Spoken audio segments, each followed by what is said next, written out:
பாண்டியன் சீரியலில் டுடே எபிசோடில் நம்ம கோமதி இருந்துட்டு நல்லா சாப்பிட்டுறாங்க.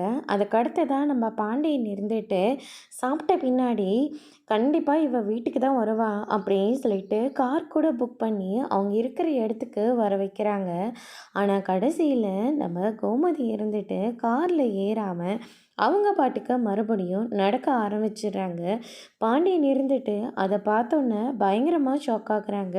அடியே கோமதி, நம்ம காரில் போயிடலாண்டி, இதுக்கு மேலே நடக்கலாம் முடியாது, எனக்கெல்லாம் கால் ரொம்ப வலிக்குது, கார் கூட வர வச்சுட்டேன்டி அப்படின்ற மாதிரி சொல்லிக்கிட்டு இருக்காங்க. ஆனால் கோமதி எதுவுமே கண்டுக்காம அவங்க பாட்டுக்கு நடந்து போயிட்டே இருக்கிறாங்க. கோமதி நில்லடி நில்லடின்னு சொல்லிட்டு, ஐயோ இன்னும் எவ்வளோ தூரம் தான் நடப்பானோ ஒன்றும் புரியலையே, இப்படி நடந்துக்கிட்டே இருக்காளே, அடியே கோமதி அந்த பக்கம் போனதாண்டி கிட்ட வீட்டுக்கு, இந்த பக்கம் போனால் தூரமாக இருக்கும் வீட்டுக்கு, வா இந்த சைடு போயிடலாம் அப்படின்னு சொல்லிட்டு பாண்டியன் வந்து கூப்பிட்டுட்டு இருக்காரு. ஆனால் கோமதி எதுவுமே கண்டுக்கவே இல்லை. அவங்க பாட்டுக்கு நடந்து போயிட்டே இருக்காங்க.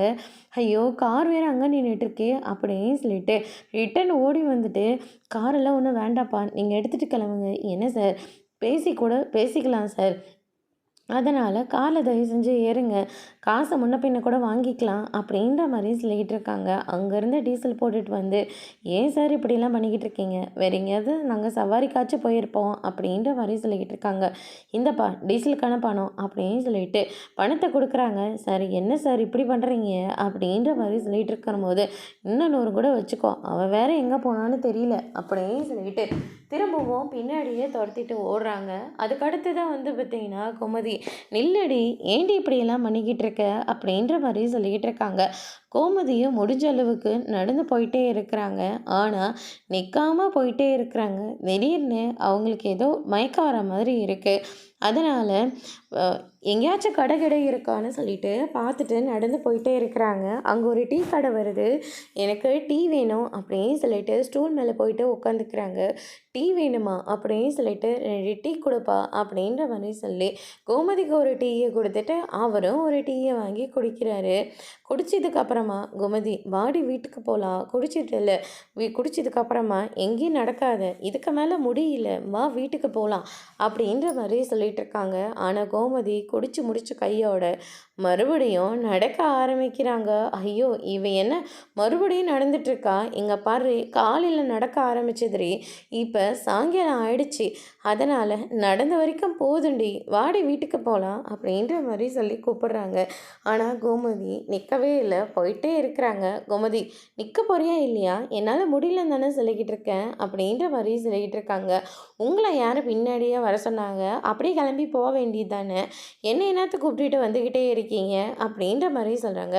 அப்படியே விட்டுட்டு போகிறதுக்காடி உன் பின்னாடியே நான் ஓடி வந்துட்டுருக்கேன், பிள்ளைங்க வேறு பயந்து போய் ஃபோன் மாறி மாறி பண்ணிக்கிட்டே இருக்காங்க, வாடி வீட்டுக்கு போகலாம் அப்படின்ற மாதிரி சொல்லிக்கிட்டு இருக்காங்க. எந்த வீட்டுக்கு, என்னடி எந்த வீட்டுக்குன்னு கேட்குறேன், நம்ம வீட்டுக்கு தான் கோமதி, எந்த வீட்டில் சேரை மேசை மாதிரி தானே, நானும் ஒரு பொருளை தானே அந்த வீட்டில் இருக்கேன், ஒரு சின்ன மரியாதையாவது அந்த வீட்டில் எனக்குன்னு இருக்கா, என்னடி மரியாதை கொடுக்காம போச்சு, நான் ஏதோ கல்யாணம் பண்ணி வச்சதுனால பெருசாக பேசுனீங்கல்ல, ஆமாப்பா நான் சொல்லாமல் கல்யாணம் பண்ணி வச்சது ரொம்ப பெரிய தப்பு தான், அதுக்காக நீங்கள் என்ன வார்த்தை சொல்லிகிட்டு இருக்கீங்க, பேசாமல் இருக்கிறீங்களே அப்படின்னு சொல்லிட்டு காய்ச்சல் குளிர் வந்த மாதிரி நடித்து உங்ககிட்ட பேச ட்ரை பண்ணது தான், அதுக்காக காஃபி கொட்டினது, சமையல் கட்டில் மயக்கம் போட்டு கீழே விழுந்ததுன்னு சொல்லிட்டு இதெல்லாம் நான் நடித்தா பண்ணேங்க, அதுவாக நடந்துச்சு, அதுக்காக எல்லாரும் முன்னாடி வந்து என்ன வார்த்தை சொன்னீங்க, சிரிச்சுக்கிட்டே என்னை பேச வைக்கிறதுக்காக ஒரு நாள் கடையை மூட வச்சுட்டான்னு சொல்லிக்கிட்டு இருக்கீங்க, இப்போ கூட அந்த கார்காரங்கிட்ட வேலை பேசிட்டு நின்றுட்டுருக்கீங்க, இதுதான் நீங்கள் எனக்கு கொடுக்குற மரியாதை இல்லை, நான் இனிமேல் இப்படியெல்லாம் பண்ண மாட்டேன்டி, உனக்கு என்ன தேவையோ அதை நான் செய்கிறேன்டி, நான் பண்ணது எல்லாமே தப்பு தாண்டி, உன்னை நடிக்கிறவ ஏமாத்தக்காரின்னு சொன்னது எல்லாமே தப்பு தாண்டி, அதுக்காக நீ என்ன பனிஷ்மெண்ட்னாலும் எனக்கு கொடு, ஆனால் தயவு செஞ்சு வீட்டுக்கு வாடி, நீ கேட்குறல உன்னை கவனிக்காமல் போயிட்டேனே, இனிமே உன்னை கவனிச்சுட்டு தாண்டி நீ எங்கே கூப்பிட்றையோ கண்டிப்பாக நாங்கள் வரேன்டி அப்படின்ற மாதிரி பாண்டியன் வந்து பொறுமையை எடுத்த சொல்லி புரிய வச்சிட்ருக்காங்க. நீ என்ன மனநிலைமையில் இருந்து அவனுக்கு கல்யாணம் பண்ணி வச்சியோ அதை நான் புரிஞ்சுக்கிறேன், அது என்ன ஏதுன்னு நான் உன்னை கேட்டிருக்கணும், கேட்காம விட்டுட்டேன், அதுக்காக உங்ககிட்ட நான் மன்னிப்பு கூட கேட்டுக்கிறேன், ஆனால் தயவு செஞ்சு வீட்டுக்கு வா, முடியலடி கோமதி அப்படின்ற மாதிரியே சொல்லிக்கிட்டு இருக்காங்க. நான் உங்கள் எல்லாருக்கும் ஒவ்வொன்றும் பார்த்து பார்த்து பண்ணிகிட்ருக்கேன்ல, என் விருப்பத்தை நீங்கள் என்னைக்காவது கேட்டிருக்கீங்களா? நீங்கள் உங்கள் இஷ்டமாக ஏதாச்சும் ஒன்று செய்வீங்க, இப்படி பண்ணியிருக்கணும் மட்டும்தான் நீங்கள் சொல்லுவீங்க. உனக்கு இதில் சம்மதமா, சம்மதம் இல்லையா, ஏதாச்சும் வேணுமா, வேண்டாமா, எங்கேயாச்சும் போகலாமா, போகக்கூடாதா, இந்த மாதிரி ஏதாச்சும் ஒரு விஷயமாவது எனக்கு எனக்கு யூஸ் ஆகிற மாதிரி நீங்கள் பண்ணியிருக்கீங்களா? கிடையவே கிடையாது. நீங்களா ஒரு முடிவு எடுத்துகிட்டு வருவீங்க, அது சரின்னு சொல்லிட்டு நீங்களே செய்வீங்க. கொஞ்சமாவது என்னை மதிக்கணும்னு உங்களுக்கு தோணுச்சா அப்படின்ற மாதிரியே சொல்லிக்கிட்டு இருக்காங்க. நான் பண்ணது எல்லாமே தப்பு தான், அதுக்காக உங்ககிட்ட எத்தனை தடவைனாலும் மன்னிப்பு கேட்டுக்கிறேன்டி அப்படின்ற மாதிரி சொல்லிடுறாங்க. அதுக்கடுத்து தான் வீட்டுக்கு வாடி, நீ கேட்குற எல்லாத்தையும் நான் செஞ்சு கொடுக்குறேன் அப்படின்ற மாதிரி சமாதானம் பண்ணிடுறாங்க. கோமதியும் ஒரு வழியாக வீட்டுக்கு வர சம்மதம் சொல்லிடுறாங்க.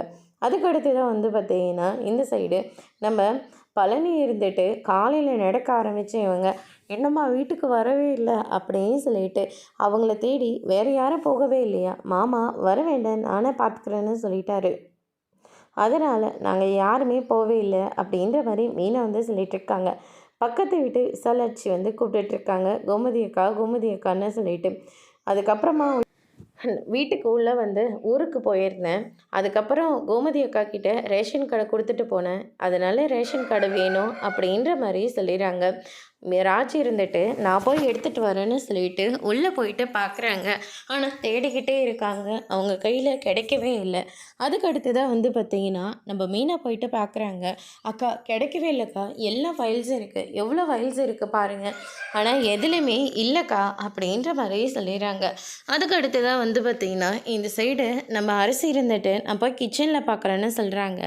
கிச்சனில் அத்தை வைக்க மாட்டாங்க, அத்தை வந்ததுமே நாங்கள் கேட்டு எடுத்து கொடுக்குறோங்க்கா, நீங்கள் போயிட்டு வரீங்களா அப்படின்ற மாதிரி சொல்கிறாங்க. ஓ அப்படியா, பரவாயில்ல இருக்கட்டும் அப்படின்னு சொல்லிட்டு அங்கேருந்து கிளம்புறாங்க. அதுக்கு அடுத்ததாக வீட்டை மெயின்டைன் பண்ணுறது என் அக்கா இப்போ எவ்வளோ கஷ்டம் உங்களுக்கெல்லாம் புரிஞ்சுதா? ஆனால் என் அக்காவை யாராச்சும் மதிச்சிருக்காங்களா? இல்லவே இல்லையே. ஆனால் அக்காவோட அருமை இப்போ தான் அவங்க எல்லாருக்கும் புரியுதில்ல அப்படின்ற மாதிரி சொல்லிக்கிட்டு இருக்காங்க. இதெல்லாம் ரொம்ப கஷ்டம்ப்பா அப்படின்னு சொல்லிட்டு மீனாவும் ஒரு பக்கம் சொல்லிக்கிட்டு இருக்காங்க. அதுக்கடுத்து தான் இந்த பக்கம் கால் வலிக்குதுன்னு சொல்லிட்டு கோமதி வந்து அழுத்திட்டுருக்காங்க. பாண்டியன் இருந்துட்டு நான் போய் மாத்திரை வாங்கிட்டு வரட்டுமா, அதெல்லாம் ஒன்றும் வேண்டாங்க அப்படின்ற மாதிரி சொல்லிடுறாங்க. அதுக்கு அடுத்து தான் வந்து பார்த்திங்கன்னா இந்த சைடு நம்ம கல்யாணத்துக்கு முன்னே தான் உங்கள் அண்ணனுங்களுக்காக பயந்துக்கிட்டு நடந்துகிட்டே இருப்போம் இல்லை அப்படின்ற மாதிரி சொல்கிறாங்க. கண்ணில் படக்கூடாதுன்றதுக்காக நாமளும் எங்கெங்கேயோ போயிட்டு அலைஞ்சிக்கிட்டு இருப்போம், அதுக்கப்புறம் இன்றைக்கி தான் நீங்கள் என் கூடவே இருந்திருக்கீங்க அப்படின்ற மாதிரி சொல்கிறாங்க. உன் கஷ்டம் எல்லாமே எனக்கு புரியுதுடி, இனிமேல் நான் உனக்கு பிடிச்ச மாதிரி நீ எங்கே கூப்பிட்றியோ அங்கே எல்லா இடத்துக்கும் நான் வரேன்டி அப்படின்ற மாதிரி சொல்லி சமாதானம் பண்ணுறாங்க. அதோடு முடிச்சிருக்காங்க.